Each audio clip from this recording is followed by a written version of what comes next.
B20.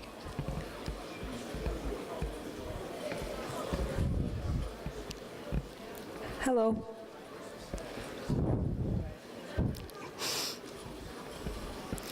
Hello, good afternoon, ladies and gentlemen.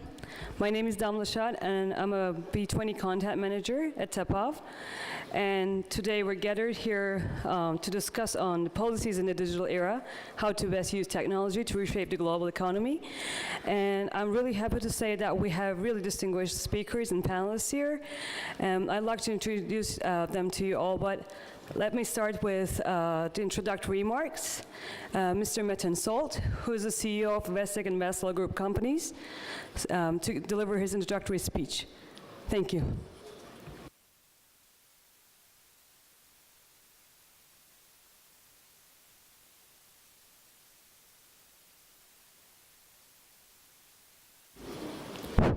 Thank you, Damla. Good afternoon. I'd like to start with two historical events. The civil society around the globe has witnessed a significant series of events in the 80s, impacting not only social life, but also global economy. I know most of you would think the fall of the Berlin Wall, yes, it paved the way for globalization at a larger scale. But around the same time, another rather silent global development was taking place, the World Wide Web, or Internet as we know it. The first event ended Cold War era, and the second event marked the beginning of what we call today digital era. Approximately 3 billion people plug into Internet in the world today, while in Turkey, active Internet users approach 38 million. What's more, we no longer require to sit up against the computers. Only in Turkey, there are nearly 70 million mobile users. Active Internet user penetration reached half of the population in Turkey. Social media accounts reach 40 million. As you can see, Internet has revolutionized communications to the extent that it's now our preferred medium of everyday communication. In almost everything we do, we use Internet. Today, immense quantities of information are uploaded and downloaded over the Internet. For the content we create, we're commentators, we're publishers. But it's just the beginning when you look at closely what's coming. Internet itself has been transformed. Today, it's not only people, but all sorts of devices communicating over Internet. Because we're emerging into a digital era comprised of billions of connected devices, smart cities, smart homes, smart businesses, and smart governments. According to Gartner report, the number of Internet-connected devices will increase by 30% just this year alone, from 3.8 billion to 4.9 billion. In 2020 projections, this number will reach 25 billion.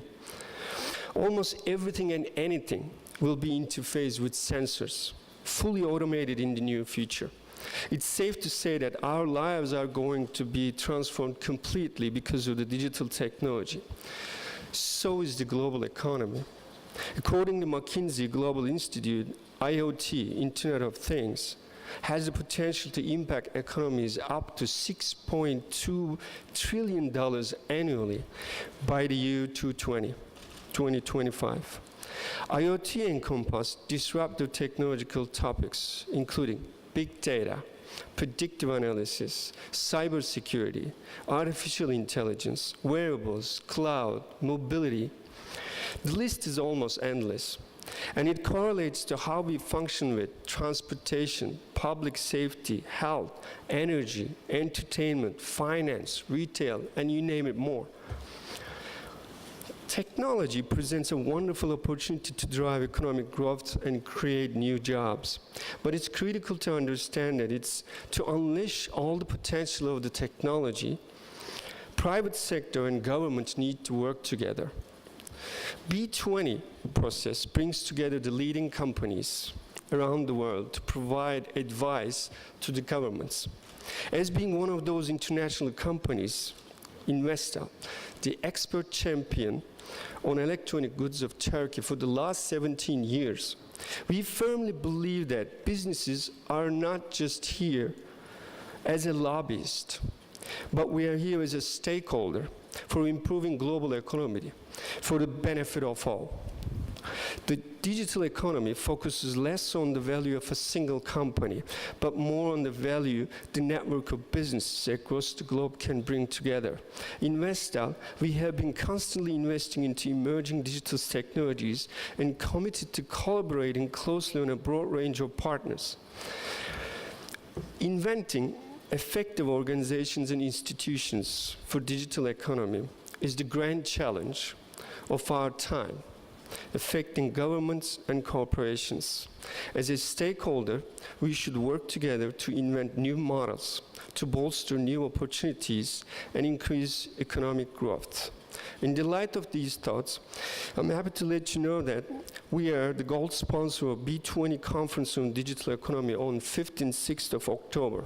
This conference will lead to B20 policy paper on digital economy. With that, I'd like to leave the floor to distinguished panelists, and thank you for all.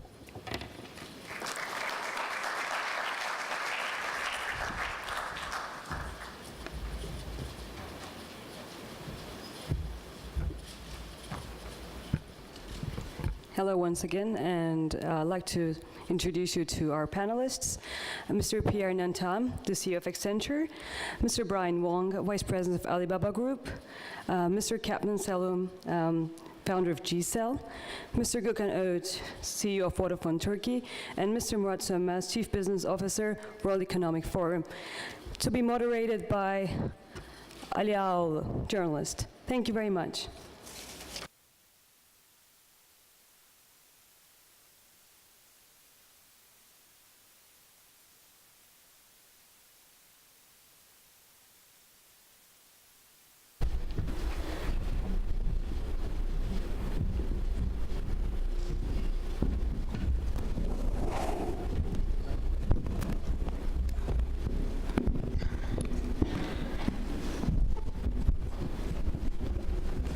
Good afternoon, ladies and gentlemen.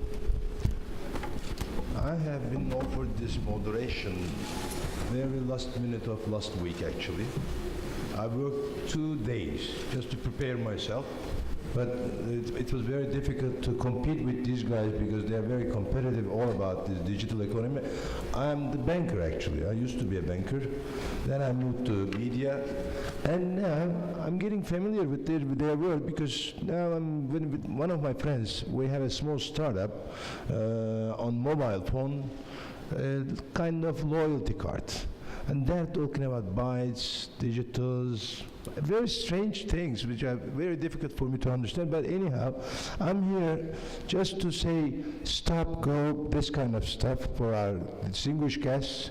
And also I would like to learn something from them that will be helpful for me, for you, and also I hope that under the Turkey's G20 presidency, we can deliver something to G20 task group from B20.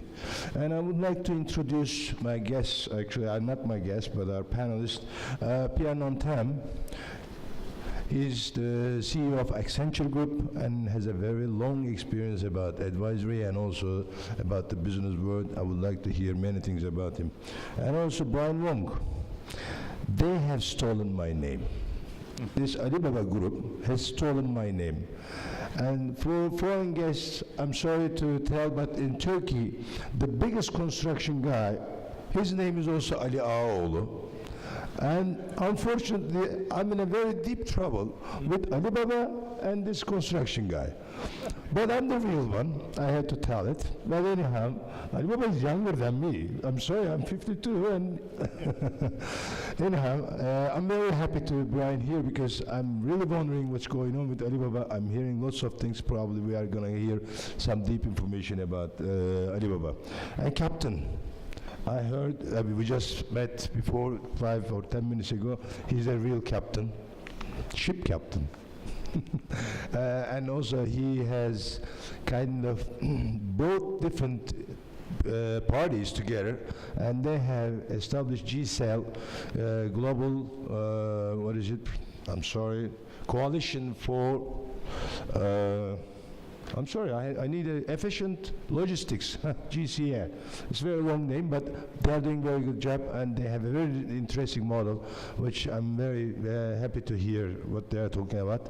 And Gökhan Uyut, he's the Vodafone CEO. For Turkish guy, they know one of the three telco operator in Turkey, and very recently he has promoted to CEO, but I know he's working very long time with Vodafone. And Murat Sönmen. After 30 years we met here. We are schoolmates. And we were living in the same dormitory when he was in... Go into the details. Okay, not much. Okay, I'm not going to talk about the short pants time. Okay, anyway, anyhow. He's also from Economic Forum, but he has a very long, like 25 years experience in Silicon Valley, and he brought us many different information, I suppose, and I hope, by the way. And our aim actually also to deliver something to B20, not to talk with among us. We would like to deliver something to B20, and hopefully we are going to bring some information, or we can put something on their agenda, and that's what we hope at the end of the day. Okay, I would like to start with the most experienced one, Pierre. And you have a very long career, plus not only in Europe, in States, you are meeting lots of different CEOs, different decision makers, and I would like to hear what is their digital agenda nowadays, because things are changing very fast, but you are advising very important, very big multinationals.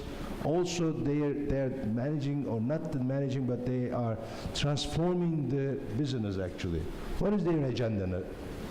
Yeah, I mean, thanks a lot for the question. Thanks a lot for mentioning my long experience. I hope you're not referring to my age. I don't know whether I'm the oldest here. But indeed, I've been in professional services for now 30 years. And I mean, frankly, in all my career at Accenture, I've never seen such a wave, business and technology wave, in all my careers. And you're mentioning what's on the mind of the CEOs. 100% of my conversation with CEOs going to be about digital disruption. Are we using digital to be a disruptor, not being disrupted? What does it mean? What are the opportunities? What are the challenges? It's absolutely incredible. Digital is incredibly as well pervasive across the different businesses. We are operating in 120 countries. We're operating in 19 primary industries, and the digital revolution is happening in each and every industry. Because you can guess, of course, that it's all about B2C, so the consumer good, the retail, the banking, the telecom, but it's pervasive across all types of industries, including the B2B and the hard manufacturing business. It's pervasive across all the countries. You might argue it's going to be kind of more US driven because they own this technology revolution, or it might be in the growth market or emerging markets because they can leapfrog the developed market and go digital first. The reality is it's everywhere. It's in our 120 countries, you have the same level of digital revolution. Again, I never seen that. So why it's happening and what's going on? You know, at the end of the day, if you look at the agenda of the CEOs, it's all about, on one hand, how I'm more efficient and I can rationalize my operations, and on the other hand, how I can grow my business. And guess what?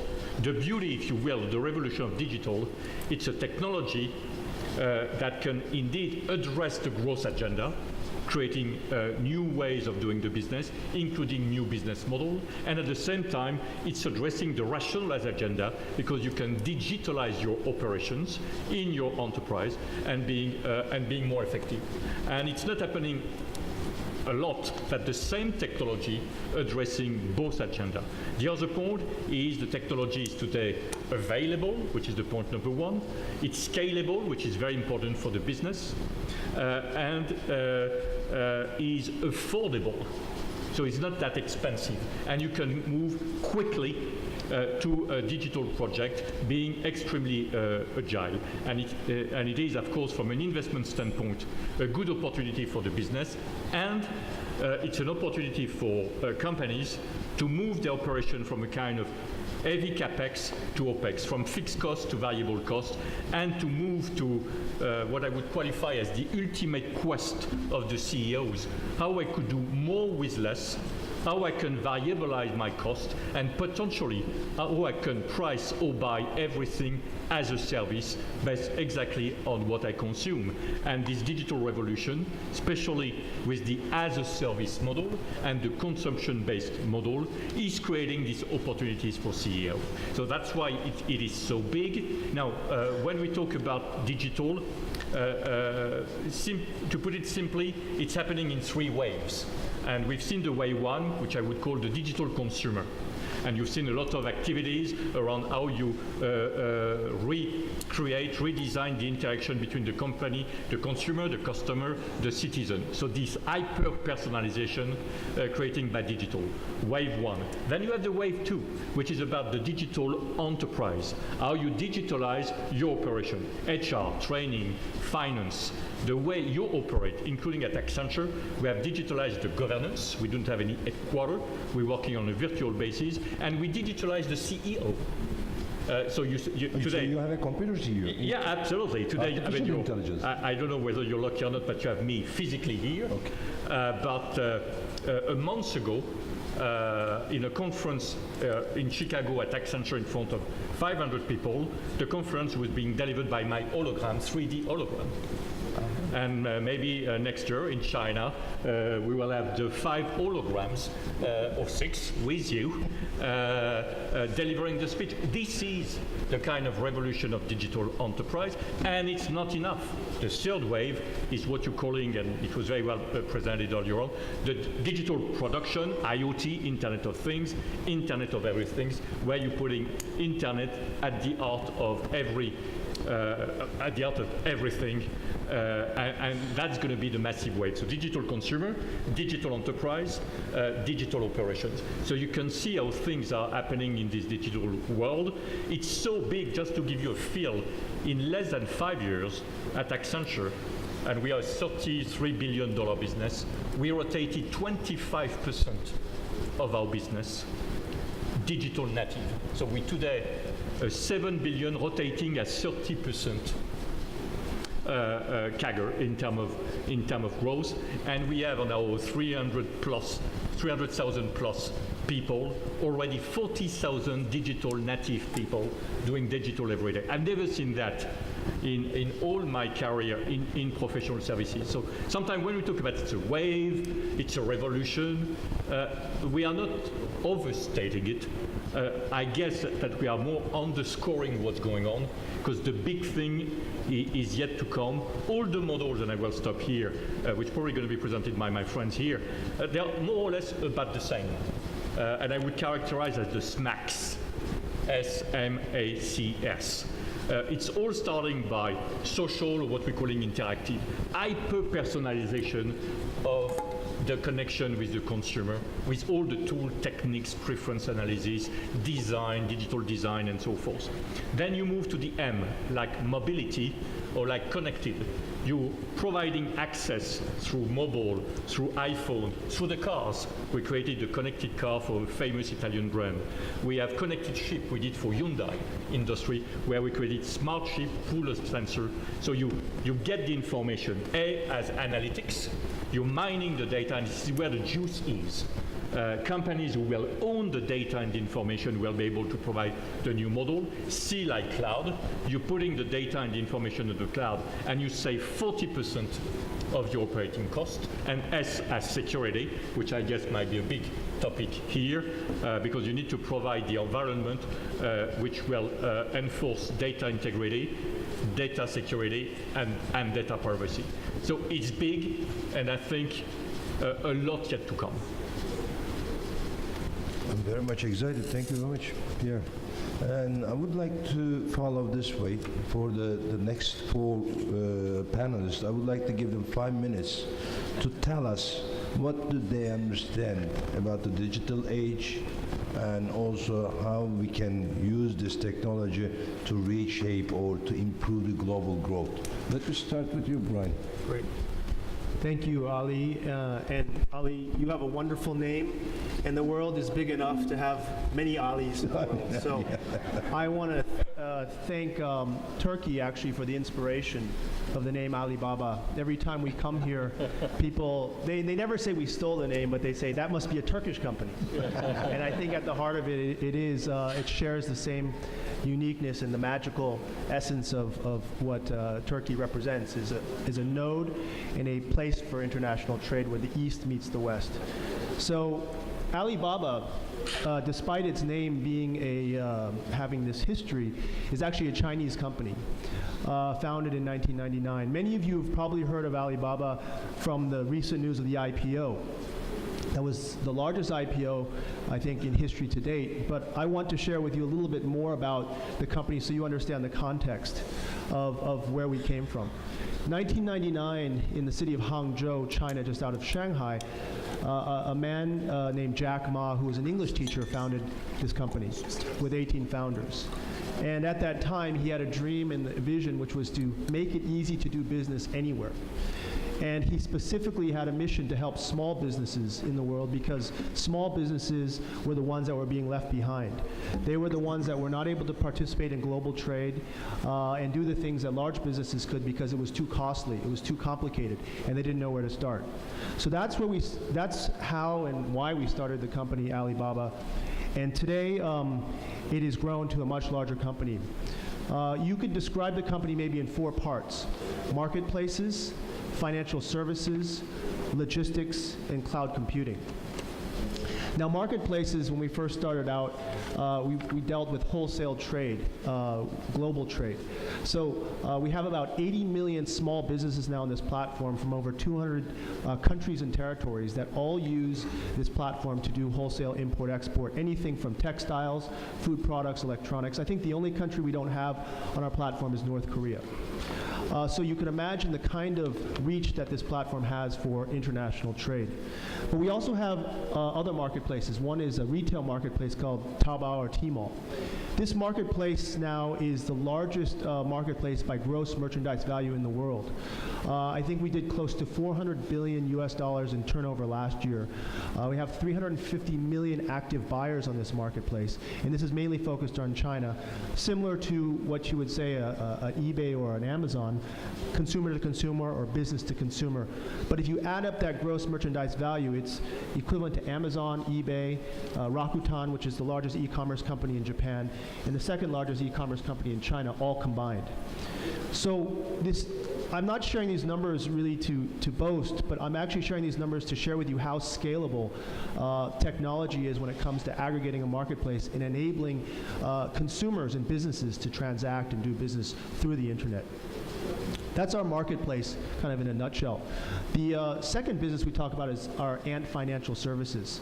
Now, ant, you probably scratch your head, is he referring to the insect, the ant? And yes, I am. We named our company after an insect because we believe ant represents the essence of the business, which is small. Small is powerful in aggregate. We want to help small businesses with their financial services, and by aggregating them in total, we actually become a very powerful force. So to give you an idea, our registered user numbers in terms of Ant Financial is 900 million registered users.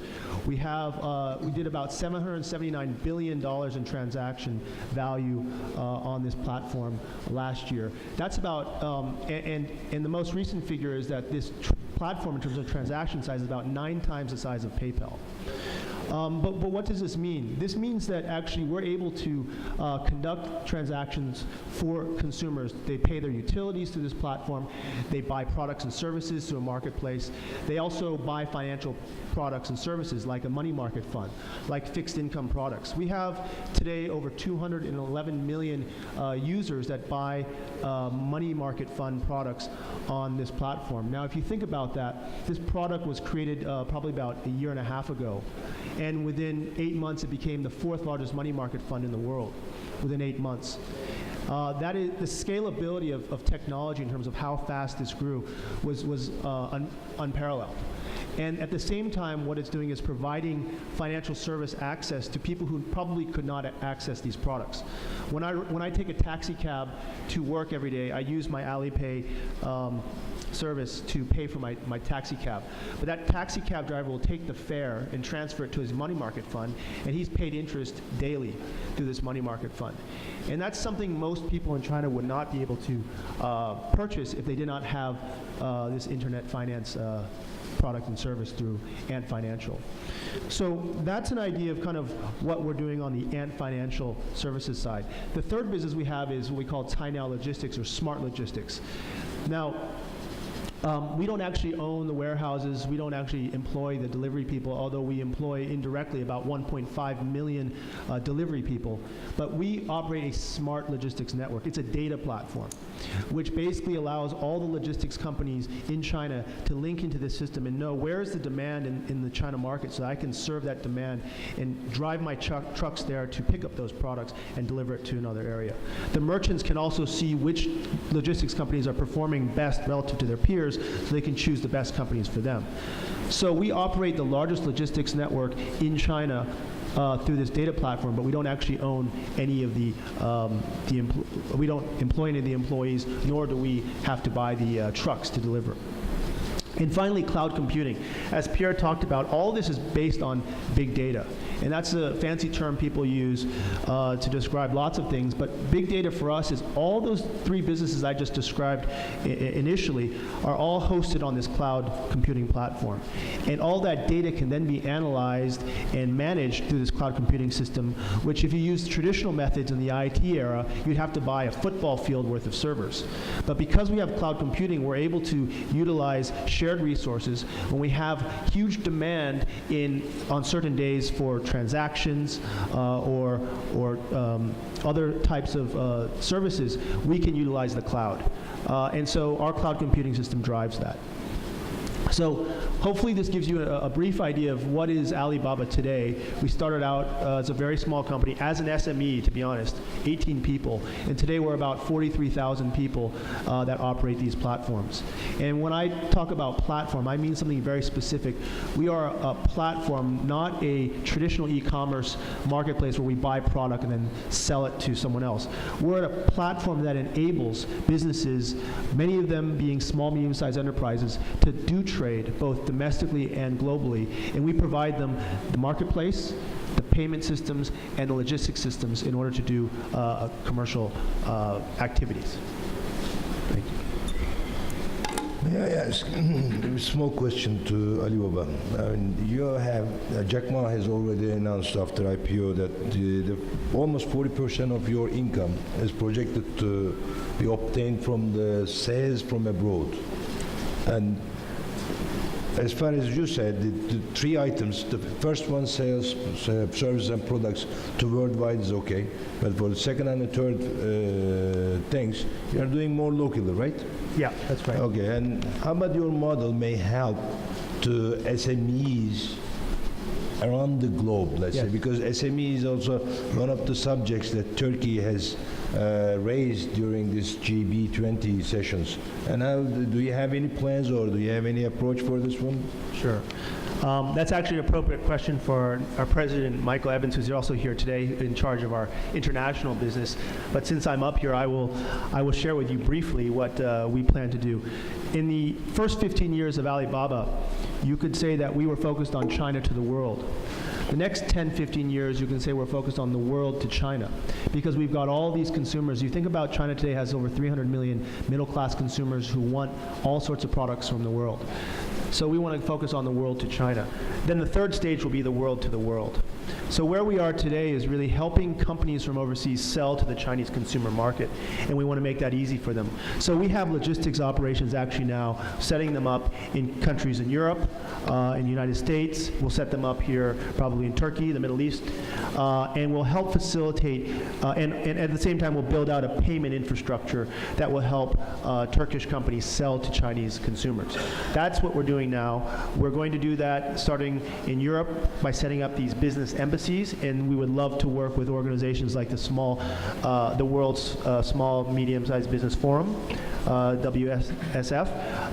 We need partners to do this strategy, because the world is a big place. We're one company. Even though we're a platform, we hope this platform will enable people to plug into it, to utilize it to do international commerce. Okay, good news. Okay, Captain Samuel Solum. Okay, what do you understand? What should we understand about the digital? Very good question. The bottom line is, I believe the digital economy is an important topic here at the B20, G20. It's not because of the digital, more is because of the economy. So the question is what the digital can do to the economy, and specifically, even as we saw in the B20 task force that we have here, the recommendations, we saw out of the 25 recommendations, 17 are direct and indirect impacted by digital economy. So, but is it enough to have, to propose a policies, global policies? Or it is important also to go to the people on the ground level, what we call them the real economy participant, who's on the ground level, who are using these tools so they can do better job, reducing their costs, expand their market reach, and get faster trade finance and so forth, so on. This is the key. The key is how we can use digital economy and what it is. We have to define exactly what it is to have a quick impact and to help the real participant on the ground. So what we have done, either you can remember our organization as it says a long name, or you can remember as the G cell, the global cell. What we have done is the following. We launched a G20 case study, and so far we did something about 40% of G20 citizens went on the ground, work with the ministries around these countries and the NGOs, IGO in these countries, and we divided these countries, each country separately, obviously. We go there and we divide by economic zones.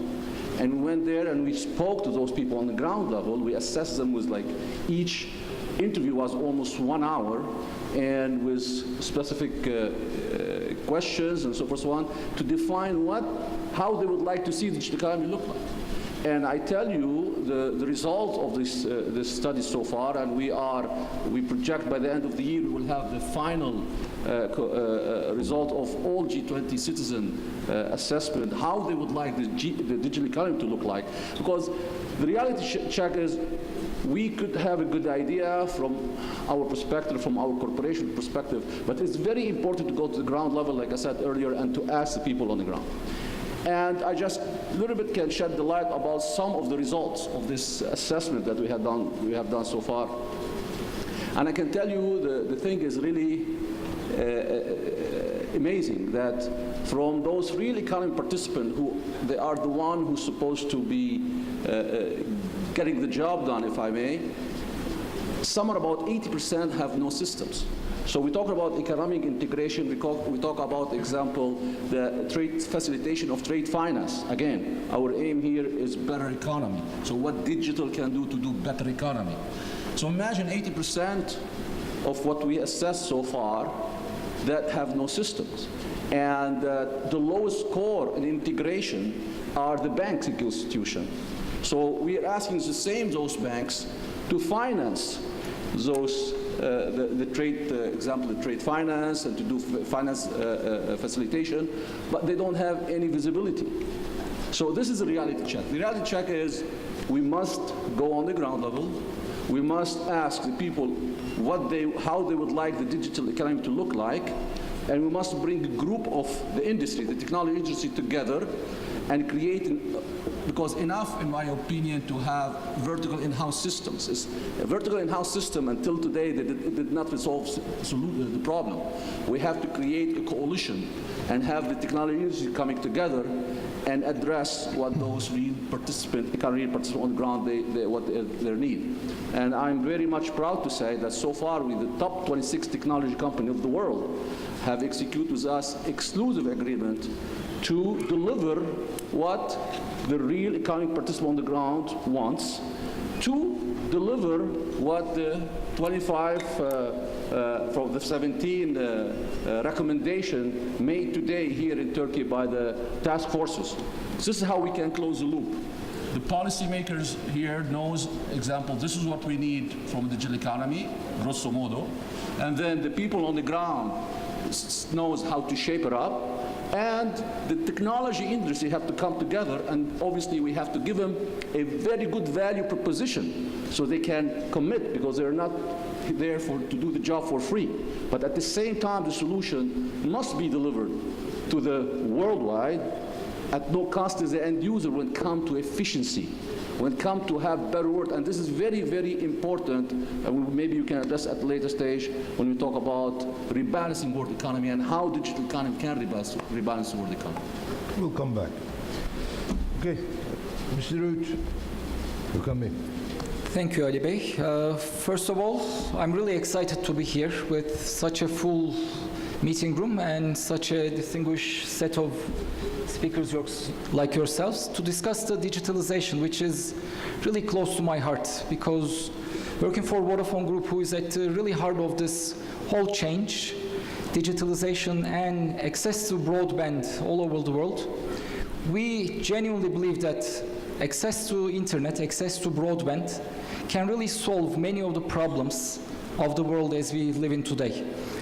And starting with the subject of G20, the two focus areas of increasing the global GDP and also increasing the labor market, we believe there are so many opportunities that are presented with technology, and as I said, more broadband connection.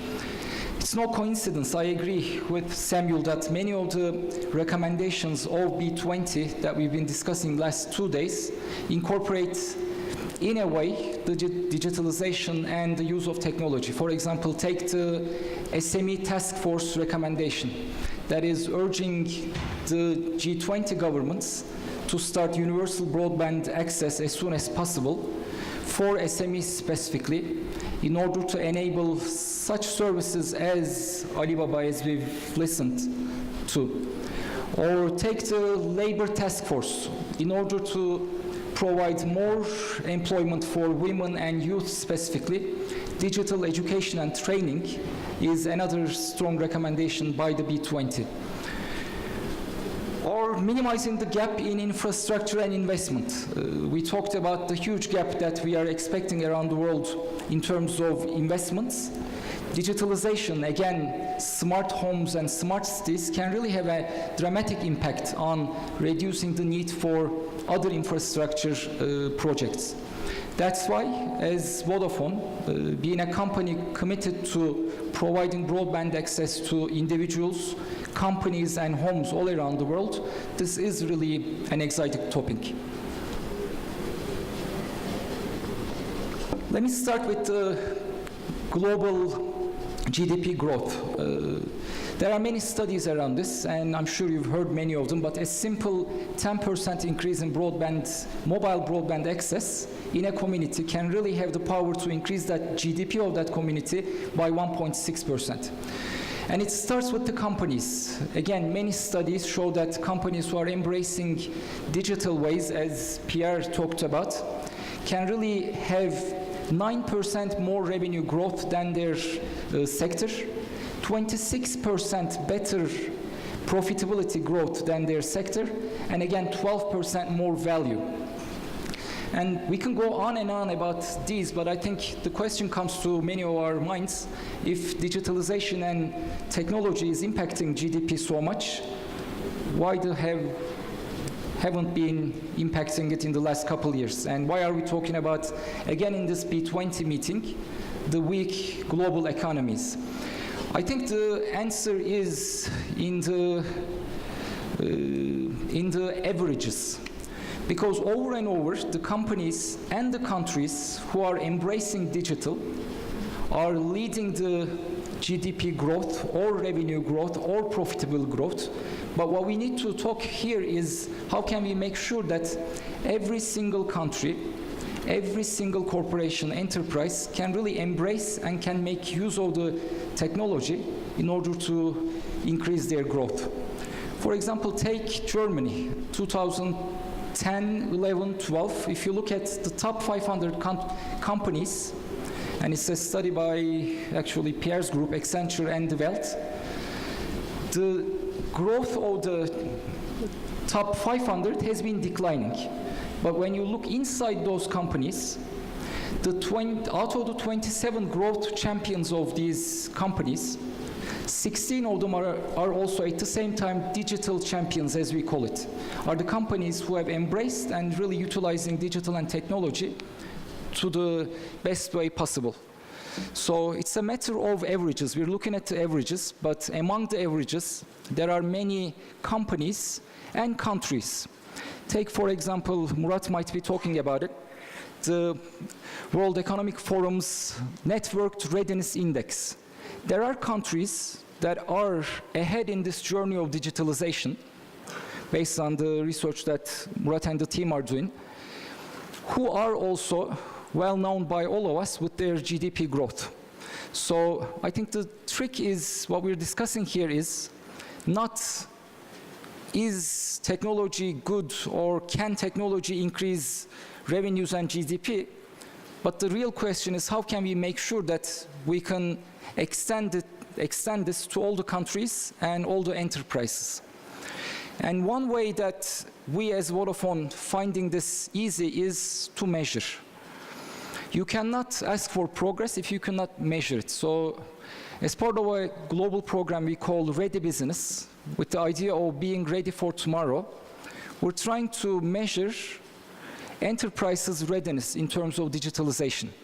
Where in the journey of digitalization, making full use of the potential of digital technologies and broadband, where is a company, and how can this company take this position to the next level with a certain roadmap?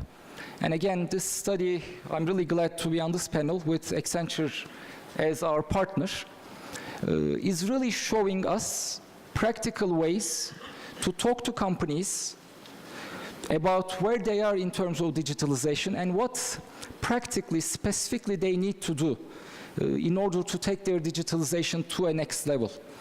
And this is only achievable with strong partnership, as Samuel was saying, partnership with the governments, at the same time partnership with companies like this. For example, Alibaba has been really strong partner for us here in Turkey in order to take the SMEs, to open up to the SMEs the whole world practically on top of their broadband connection. And this partnership especially is important. On the last point that I would like to make, this access to broadband is only possible with a strong infrastructure. So it's no coincidence that one of the 19 B20 recommendations is universal broadband access to all. And this infrastructure needs all around the world, making sure that we provide mobile or fixed broadband to masses all around the world is only possible with partnership, as we call PPP models that we've been discussing in the last 2 days. It requires an urgency to build this infrastructure, and it requires a partnership to build this infrastructure. And I'm confident that on top of a strong broadband access, there are many companies around this table and also in this room that will be able to provide services and goods to millions of people and enterprises all around the world, helping their digitalization. Thank you. Okay, Murat Bey. Thank you, Ali. I'd like to start by asking a question. How many of you are familiar with three-dimensional printing? Raise your hands. It's pretty good. How many of you are aware that soon you will be able to print human tissue, organs? Okay, good. I don't have to talk about that. So I'll take less than 5 minutes. So what I want to do is, as a biased Turk, I will take us, since we're in the cradle of civilization here in Turkey, or close to it, I'll take us back 14,000 years to put what's happening in the 21st century in the context. Now, you're all looking at this map. It came up a little bit early, but I'll get to that in a few minutes. So what we're seeing is something that has happened over the course of history. If you go back to, and this is what we refer to as fourth industrial revolution. If you look at the first one, it happened when humankind learned how to domesticate animals and started farming. So we started living together. The second industrial revolution was triggered by the steam engine, and then later on by the electricity. Then we had electric motors, etc. The third one was in the 90s with computerization. The fourth one is what we're seeing today. Having everything connected to everything, having an enormous computing power distributed to billions of people and sites, and 3D printing is a pretty good example of that. And on top of that, we have things like machine learning and artificial intelligence. And Pierre, I think last week you had talked about AI program that matched the accuracy of humans in auditing, if I'm not mistaken. Maybe you can briefly talk about that. So when you couple that, there are two things that are happening. Number one, what used to be vertical is now horizontal. And Brian talked about Alibaba as a platform. We no longer have, Alibaba is not it doesn't fit into an e-commerce, doesn't fit into finance, doesn't fit into everything. But what they do is, it's an enabler of activity on their platform. So this horizontalization means that there are no physical boundaries, yet you're governed by national laws. And the speed is much faster than moving a container from, in trade facilitation discussions, we talked about how long a container takes from Kuwait to Qatar, which is 9 days, and from Frankfurt to Nice, it's 1 day. Ladies and gentlemen, we're not talking about months, weeks, days, or even minutes. We're talking about nanoseconds. And by the time we leave this room, something will have changed that will have had profound impact on humanity, our businesses. Some of our businesses may be obsolete. Yet we're gathering together in a conference setting and talking about things. And one of the 3 I's of the Turkish government is implementation. And so how do we pivot to implementation when we have so much information, so much depth from so many stakeholders? And how do we put it together? And in the next 2 minutes, I'd like to get to that. So machine learning, 3D printing, human tissue, genetics, sharing economy are all redefining the industries. And it's putting enormous pressure on regulatory systems. I talked about, for example, healthcare in one of our conferences. Today, if I'm a patient in Istanbul, and Gökhan is let's say I'm a patient in Geneva, Gökhan is a physician in Turkey, and Pierre is the surgeon in Paris. I can reach out to Gökhan, he can look at my vitals, and then refer me to Pierre, who can robotically operate surgery on me. There are robots today who are capable of sewing grape skins. Technically, it's possible. But if the local data protection laws are legislated in France, Turkey, and Switzerland, where our personal data cannot cross boundaries, we will be like the container stuck between Kuwait and Qatar. Now amplify that to the entire world. So that's a challenge. So what do we do about that? 2 theses. One, which is the fundamental principle of the World Economic Foundation, the organization that I have the privilege of belonging to, was founded 45 years ago on what we call multi-stakeholder theory. And that theory says that to address critical issues, you have to have people from all stakeholders. And these are business people, most of it are represented here, policymakers, obviously, innovators, technology pioneers. These are 1, 2, 3 person shops, not just in Silicon Valley, but in Zimbabwe, in China, in Singapore, because again, this distributed nature of computing power, they're able to do that. Experts, academicians, international organizations, we have the IMF, World Trade Organization, WXO, we have quite a few of them, and civil society and the youth. We as the World Economic Forum are the platform to bring these multiple stakeholders to talk about issues. And the youth is the most important one because we talked about youth unemployment. Their voice is not shared in shaping policies. So we created 2 groups. One is the older young people, if I may call you Brian that. It's called the Young Global Leaders. Leaders between 30 and 40 years old, they get together in our events, both in Geneva and around the world, and Brian, we're happy to have Brian as a member. The second one is the 20 to 30-year-olds who are filled with passion and ideas. So what we did is we said, okay, how do we put it all together and bring it and use the technologies that we're talking about, social, mobile, artificial intelligence, machine intelligence, and make it available to all of our members and partners so that we're aware of the latest changes. And this is what we're seeing on the screen. It's called transformation maps. And if you go back one slide back, birinci resme bakabilir miyiz? Bir tane geriye. So this is the transformation map on artificial intelligence and robotics. And it's not probably very visible, but the core is the topic itself. Around the core are the issues that impact artificial intelligence and robotics, such as machine learning. But the outer circle is a derived intelligence, which shows us the factors that we need to pay attention to as a system to look at the issues that impact artificial intelligence. On the next slide, you can just slide a little. We can turn the question around and see what artificial intelligence is impacting around the world, because it's built on network analytics. Now, artificial intelligence, machine learning, robotics also relate to education system. I think most of the education systems on this planet are designed to solve 20th century problems. We cannot use 20th century approach to address 21st century problems, especially when speed is really, really, really critical. So on the next slide, we'll see what we have on our transformation maps on education. And the topics are from science, technology, engineering, math, to financing education, distribution models, and the new learning models.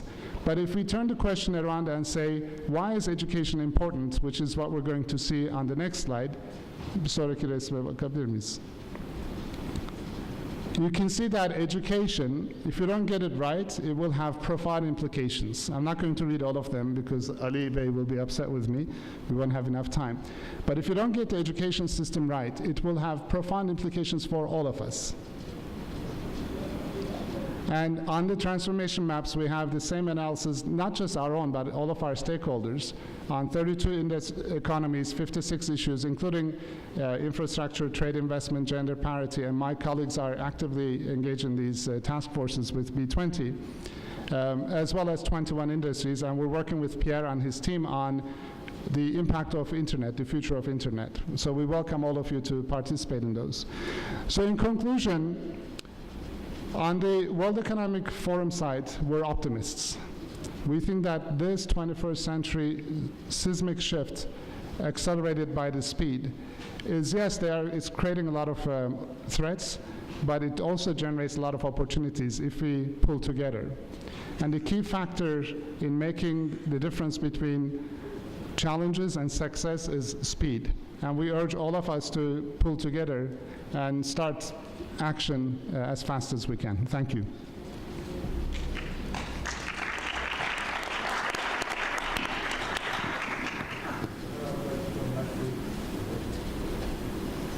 Ses geldi. Evet, teşekkür ediyorum. Bir de arkadaşlar, benim bu sesi hep açık tutarsanız sevinirim. Ben arada bir gevezelik yapmak istiyorum, izin verirseniz. Sorry, in Turkish. I said I would like to keep it open. I want to chat sometimes with you. Okay, anyway. Pierre, this 3D printing, that is going to change too many things, I believe. And all the production models will change. Even the production systems will change from top to bottom, from bottom to top, by all means. And there will be a difficulty or big competition, let's say, among the developed countries and, on the other hand, developing countries. There is a gap between them. Education gap, technology gap, investment gap, gaps and gaps. And how they're going to compete with them, or how the global growth can be achieved under these inequalities, let's say. How the CEOs or the business world can do, or what can we say to B20 for this one? Now, it is a very good question. By the way, what I mentioned at the beginning, that we are just at the beginning of the digital wave, I think it's been very well said that all this machine-to-machine, cognitive computing, artificial intelligence, 3D printing, and robotics, and you can even mention, we already talked about it, but biotechnologies, the combination of genetic and technology, and will totally change the way the world works and lives.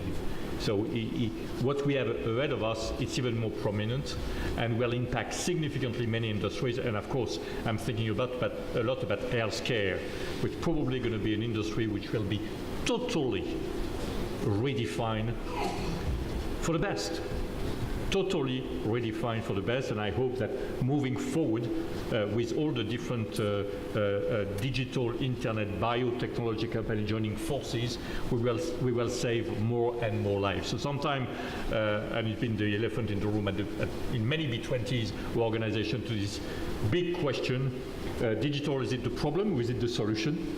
Is it the problem because it's going to kill jobs and you will have robots doing the job of the human being and they're not going to be jobs anymore and it's scary? Or is it the solution that it's going to provide a massive level of progress, productivity gain, if indeed we collectively rolling out across the world the digital backbone. And needless to say that I believe in the second proposition, that it's inevitably the solution and not the problem. I probably believe that when electricity being introduced, people believe it's going to kill the candle industry, and it's disastrous.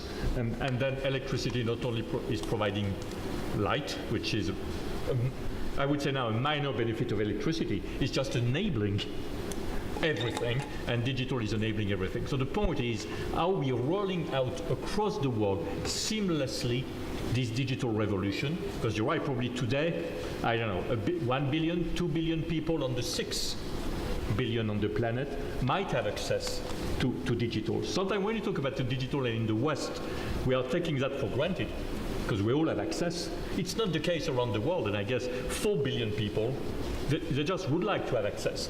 So what it is we need to work collectively at the B20, and it's been said very well, it's first providing access. This is the point number one. And in all countries, otherwise you will have this massive digital divide and digital inequality. So that's probably the number one responsibility of the government and the infrastructure providers, is providing access. When you have access, then the other things to deploy the digital wave magic, if you will, is to make sure SMEs are using the backbone, are developing digital products, are working in an ecosystem, a horizontal way, and not anymore in a vertical way by industry, are educating a digital workforce. As we speak, we're short on digital skills. We are short. We're short on people with skills in analytics, in terms of digital maintenance, in terms of digital design, and many jobs linked to digital. We are very short. So we need to skill more people, and of course we need to create an environment which is more vibrant from a policy standpoint. And it's interesting to see, I will stop here, that when you look at the most advanced from an Accenture standpoint, where we are doing I would say the digital rotation per country. US doing well, Italy doing very well, China doing extremely well, Brazil is doing well. So it's not all about the Western moving digital more rapidly, and not the developing market, but the developing market where the infrastructure and the access being provided, like China, is surpassing mature market, mainly and mainly of the significant number of the mature market in Europe are lagging behind. Netherlands is doing extremely well. Germany, with the Industrial Internet 4.0, is doing very well. Some others I would not mention have more progress to do. Thank you. Based on my nationality, I can't mention. Gökhan Bey, I would like to come back to you related with this employment issue, actually. Many changes will happen in the business models, as Pierre mentioned, but also digitalization is affecting mainly the young people. And especially, we are talking about the young unemployment. I know the in Greece, we are talking about 40-45%. In Spain, 25-30%. I mean, this digitalization, how will it affect the youth unemployment? And also, we are talking about the inclusiveness. And this B20, G20, this is one of the major one of the three I's. And how this digitalization will affect these issues? I agree. One of the topics that we've been discussing in the last 2 days is youth unemployment. That's part of the total G20 labor market extension goals. And I agree with Pierre. There is a belief, a misbelief, that digitalization, technology is killing jobs, is actually, on the contrary, not creating but killing jobs. But this was one of the questions that we also, as Vodafone Group, wondered, and we did a study on this. In a big meeting in Berlin in December 2014, what we call Digitizing Europe, this issue has been discussed in detail with the participation of Angela Merkel and our global CEO. And we conducted a survey in 9 European countries, including Turkey. And this survey is among the 18 to 30-year-olds, which are digitally born, actually. This is the group that we're talking about. This is the group with the high unemployment rate. And the survey results are quite clear. Number one, digitally born, the young people, are really optimistic about the future that they have. They believe that they will have a better lives than their parents, evidenced by the responses that they have given to the question. And they believe that this will be through digital technologies that today's world are offering to them. And many of them are willing to work in the information and communication technology sector, ICT sector, by far. ICT is the number one area that these people want to work in. And they're at the same time very eager to set up their own companies. They have this entrepreneurial spirit that many of us, I forgot, Murat, what you called the old, young, what was it? Young global leaders, Yeah. global shapers. Unlike ourselves, they are into entrepreneurship more than us.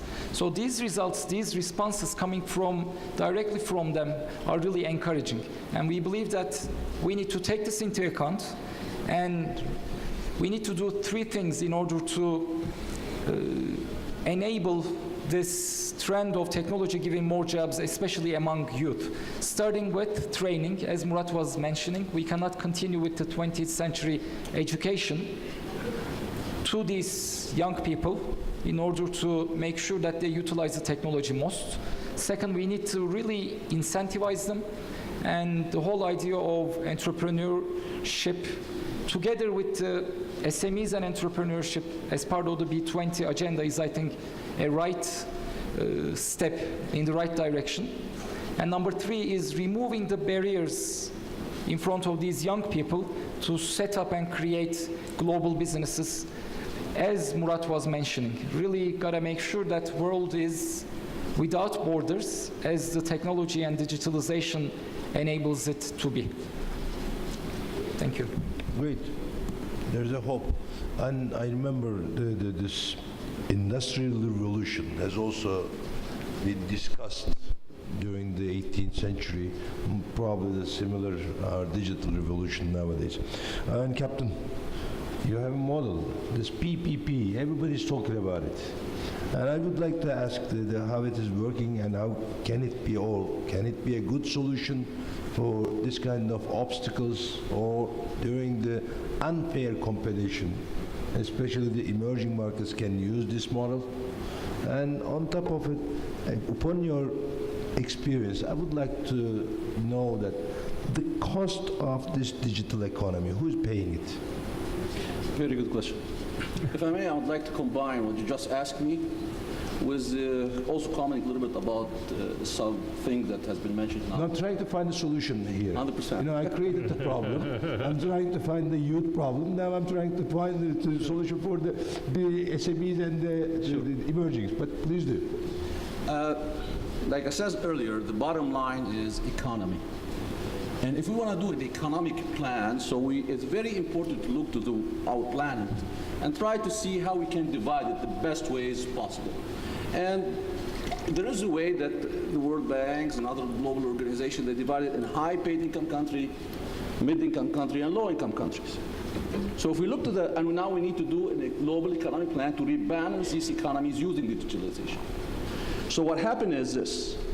The high-paid income country today have aging population, and we call it uncontrollable challenges. Aging population, low birth rate, they are very efficient to produce product, but there is not enough people in the marketplace to buy this product. So I can argue the fact if we make them more efficient and they produce more product to offset their unit cost, but the bottom line is, who's gonna buy this product? Now, in a mid-income country and a low-income country, it's a little bit opposite. The bottom line is, aging is low, birth rate is high, and they wanna buy, but they don't have buying power. So I can argue the fact it's necessary for the high-paid income country to build the buying power of the mid and low-income countries so we can expand the market globally. Here we're talking economy. So how the digital can help this plan? Number one is we must set a target. And this target must be quantifiable with number, i.e., reduction of trade costs, because we know the trade put the engine of manufacturing back humming again. Reduction of the trade costs, increasing the trade marketplace, creating employment, and so forth. So on. We have to have a target and quantifiable target. Number one. So they believe us, whomever we are proposing this value proposition. Number two, we must have economic roadmap. Bottom line, we must know where we stand today, and I'm going to get to digital economy tools, where we stand today and how we're going to reach this target that everybody agrees with. Number three, we must have the tools. Meanwhile, I'm on this economic roadmap, reaching that target, what kind of tools I'm going to use. And number four, global consensus. We must have a global consensus. So how you can achieve such a thing? So in essence, it should be all kinds of organization working hand in hand together. What does that mean? If we want to deploy digital economy, and we're going to define a little bit what it could be and where we can take this digital and plug it in the economy, number one, if the private sector trusts only who to deliver it? Sorry, the marketplace, who they trust? Profit-driven organization. Profit-driven organization, i.e. the IBM of the world, SAP of the world, so forth, so on, those are the large corporations dealing in digital. They are the only one that the world trusts, proven success, 24/7 service, and so forth, so on, because they are profit-driven. So they are the one they can deliver digital economy to the marketplace. But can we trust them? When we talk about centralization, the global solution, rebalance world economy, I mean everybody need to be part of it. No. Because it must be also a government involved. That's when we talk about PPP. So the profit-driven must be there to deliver the solution. But cannot be alone, because this is called national security solutions. So we must have also a non-profit organization so it can deal with the government, because government can only partner with a non-profit organization. So what do we got? We got the marketplace, profit-driven organization. We have the government must be part of the equation, and the government can only partner with non-profit. There is a gap here in between, because the non-profits cannot work directly, effectively with the profit-driven. Why? Because the non-profit, bottom line, they come together, the public, the private, together for a common cause. But when the thing is delivered, the project is delivered, the objective is delivered, everybody have to go back, do what they're supposed to do, what they do every day. So who remain also the missing formula is a semi-government profit-sharing organization. That's the missing formula. This organization job is to monitor the performance continuously of the profit-driven organization when delivering the solution. The non-profit monitoring the performance of the revenue-sharing semi-government organization. Then in this case, we breach the gap, and this is what we have done. Results. We have signed up 156 governments through their pan-regional organization through an agreement, because together with them we have defined what digital economy can be when we went to the ground level and we assessed the need of their people on the ground. Solution, result, sorry. We also have signed the top 26 technology company, as I said earlier, ready to be part of this organization. So because we defined the target, the initial target, $1.2 trillion reduction of trade costs, increased trade by 1.6 trillion, creating 100 million jobs, creating $6 trillion service market opportunity. The bottom line when we talk about digital economy, the starting point of digital economy, if I may, is the moment of economic integration, the moment when a buyer and seller meet, properly matched, and they decide to buy a product or a service. So what kind of data we should provide them to increase the conversion ratio so they can do this business. And once they decide to do the business, how we can finance them, how we can get the product and expand the market reach, and so forth, so on. This is the key when we talk about real economy, when we talk about digital economy influence on the real economy. Please. Please with me. I should say, please with me. You have family here. Sorry. Okay. Brian, we are talking about too many things. Internet of Things, cloud, driverless cars, big data, wearables. We are talking too many things. These are more or less the recent trends. What are the new ones? That's not enough. Look, I can't predict the future, but I can tell you how we see the world. No, I'm asking this because you are also an angel investor Okay. as personal or with the Alibaba and because you have a great experience. Wearables, if you talk about IoT, that seems to be a hot area, but let me put it in a framework. We talked about the digital era, okay, and a lot of people use the word smart devices, smart businesses, but I think this all boils down back to this concept of data, and everyone's talking about the fourth industrial revolution, the industrial revolution, and where are we today? There's a big change happening, and we all need to recognize this. Alibaba, we call it the data technology era. And what is that? It's an era in which, in the Industrial Revolution, you had oil, which powered engines, okay? In the data technology era, you have data that powers engines, but the engines are not physical engines, they're search engines, they're algorithms, they're technology sort of things that help take the data and make it into valuable information. So today's oil is data, or in the data era, data will be the new oil. And that will power all of these businesses and all of these new things that come out. The robots, for example, that Murad showed. So how does that relate to wearables, you were asking? Wearables is actually the start of digitization of human behavior. So how many of you have like a Fitbit? How many of you use, how many of you use Uber? All these things that you use today, even Google search engine, are a way to quantify your behavior. And you're going to have at one point, any one person in the future will have 2,000 points of data collection in their daily life, which will then feed into the cloud, which will then become part of big data, and then will give you useful information about what you want in your life, whether it's buying groceries, whether it's time for you to go to work and the car is already there, whether it's lots of predictive conclusions about your life. And some of us are uncomfortable with this. But I think if you talk to the millennials, the young people, they're fine with this because this is how they live their life. Social media is a way to digitize and quantify your preferences. So every time you put like on Facebook, you're actually expressing your preference. So in the digital era that we're going to head into, we will live in a world which quantifies your behavior and then gives you useful information which then the businesses can use. I think Pierre used, or somebody was talking today about how our world today, actually it was the treasurer from Australia.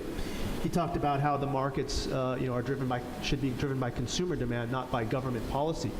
Well, in the future, we believe that it will no longer be, say, business to consumer. It's going to be consumer to business, where the consumer demand will dictate what the businesses create. And so if you ask me what I'm seeing, Ali, in terms of new businesses, there's one business I saw was very clever. It was a mobile app that basically you can customize and make any kind of, apparel that you want.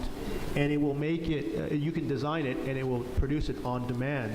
So that way there will be no excess inventory, there's no wasted resources. It basically only produce what you want when you want it. And that's all in the palm of your hand, and young people can purchase these products. So I think that's where we're headed. And I think that in this era, we call the digital era, it's actually a very positive thing. If I could just talk really briefly about where I see the benefits that Alibaba, where we are today, and it's very early stage. But you talk about the topics we've talked about here at B20, job creation.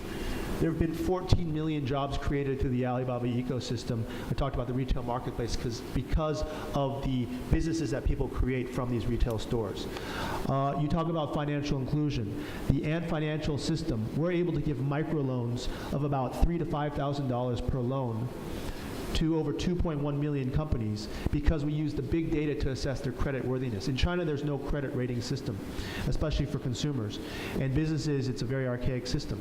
We can assess the credit worthiness of a business in 2 minutes and decide if we should give them a loan based on the big data system. So that's financial inclusion because we're providing capital to companies that normally could not access capital. Gender equity. Over 51% of our merchants on our the retail marketplace are women. And that's saying a lot because these women probably would not have working opportunities if they were at home because they couldn't leave the home. But they actually work from home and set up these markets. Rural development. In China, there's a huge problem of the hollowing out of rural villages because all the labor goes into the cities. They leave their children and their grandparents there, so you've got this whole sort of age range of people that are going to the cities and leaving these villages basically empty. Because of e-commerce, villages are actually able to create businesses from their locations. The population outflow stops, and you actually have creation of value through the businesses that they create. And in some cases, they attract people to come to the villages to work in those new industries. These are what we call Taobao villages. And then finally, international trade. I don't need to talk about that because we discussed it at the beginning. So I think technology, net in our opinion, is a wonderful thing that will address many of the issues that we've talked about these last 2 days. No, I agree with you. Technology is a wonderful thing. I mean, I can reach everywhere, every minute. And with the nanoseconds, Murat, you said nanoseconds. Now everything is okay. I mean, we are talking about very positive things. But as a 25 years expert from Silicon Valley, I would like to ask the last question to Murat about what would be the unforeseen implications of the new technologies. Are they all will be good, or will there be some negative things in it? Or should we be afraid of it? Yeah, thank you, Ali. I think we've covered some of them, like 3D printing, that's going to change how we look at manufacturing. But I wanted to give you an anecdote in the last minute. When I moved to Silicon Valley in 1989, I met a guy in a coffee shop. And we started exchanging ideas, and he gave me his card, and it said, whatever his name is, serial entrepreneur. I said, what does that mean? He said, that means I failed more often than anybody else. And what really defines the valley, if I may say so, is, if you've read Steve Jobs' autobiography, is what is referred to as his reality distortion field. You know, sometimes when you're not encumbered or unconstrained by reality, you can come up with ideas because you don't know anything. People will give you the benefit of the doubt. We did a project in 2003 after a massive blackout in Northeast. Michael, I think you were in New England, where there was a hot day in Ohio. Everybody turned on their air conditioners. Transformer blew up. In 3 minutes, 21 power plants went down. 50 million people, including in New York and in Eastern Canada, went out of electricity for 3 days. Then the US government separated generation and distribution, and our company was known for real-time systems, so we were used to monitor the health of the distribution networks. But when we engaged with one of them, we said, what's your number one challenge? They said, if we look at the last 30 years of history on electricity demand, and divided between Pennsylvania, New Jersey, Maryland, 10, 5, 5 megawatts. I'm just making up the numbers. We take 20 and distribute it, but if Maryland is not as hot or Pennsylvania is not as warm, they either need less energy or more energy. So you either waste it or borrow it on the spot market. So then we said, look, why don't you, and they said, look, you're not experts in this field, there's nothing you can do. That gave us the license to come up with a crazy idea. We said, why don't we put 25,000 transformers, smart meters at the transformer level, start collecting data in real time, and then use a web service API to look at the temperature at that zip code. So we had the two key parameters, real-time consumption and temperature. Ran the model continuously in memory and dynamically started allocating electricity, forgetting about the last 30 years because it really doesn't matter. The next second matters. As a result, we doubled the consumable electricity on the grid without adding extra generation. Without adding extra generation, we doubled the consumable electricity. They saved $2 billion a year, and the extra energy we made available is the equivalent of Keystone Pipeline, just using the new technology. So yes, it creates challenges, but it also represents enormous opportunities. We just need to embrace them and allow the people who are ignorant, the youth, they don't know anything about anything, but they're passionate, they are already born into this digital age, and give them a chance to fail a few times. Then I think we'll end up in a good place. Thank you. Okay, thank you much. And also, I would like to thank you all for listening us, except one, after a lunch, nobody didn't sleep. Thank you very much. And thanks for listening us. I hope you enjoyed it. Yeah, thank you.